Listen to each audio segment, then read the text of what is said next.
Imtiaz, Underground is a 3-hour film. It begins in 1941, ends with the Bosnian War. One reviewer described it as the dissolution of Yugoslavia as imagined by the Three Stooges. Why do you think this film is essential viewing?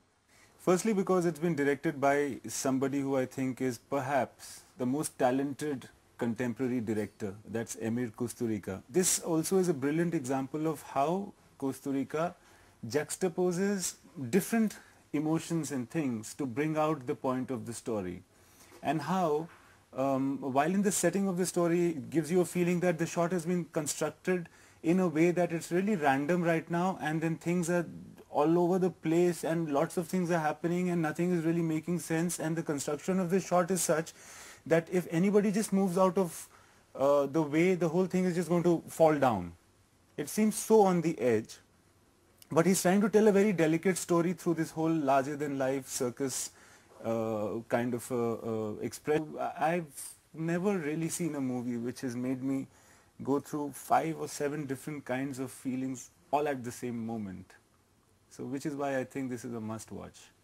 Imtiaz, your own films are very different from the sort of dark, tragicomic tone of this movie. So as a director, what did you take away from it? Very frankly, my opinion about myself honestly is not that of being a director. You know, when I watch a film, I'm just watching the film.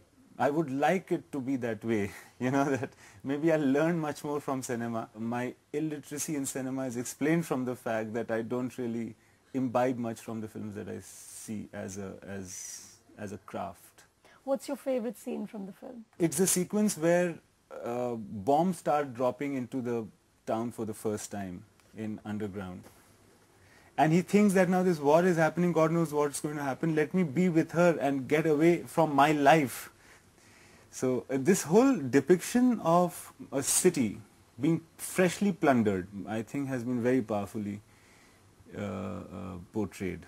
Imtiaz, as a viewer, what do you look for in a film?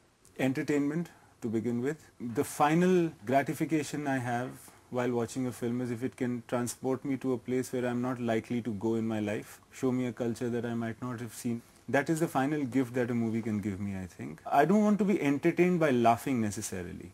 I can be entertained by feeling terrible and getting scared, or it has to move me, and therefore I think I'll be entertained. Now, Emir Kusturica once said that my purpose in making a movie is to make you warm, to give you heat. What is your purpose in making a movie? To follow the same example. Are you a feel-good type? Not really, not really. I don't like feel-good films. I'm not a personal fan of the movies I've made. Socha Na Tha and Jab We Met are not the kind of movies that I'd want to watch. Really? Yeah. I don't like romantic comedies. But why do you make movies? It's not something very logical that can be said. Maybe it's a defect in character or personality that makes you feel incomplete without this kind of expression.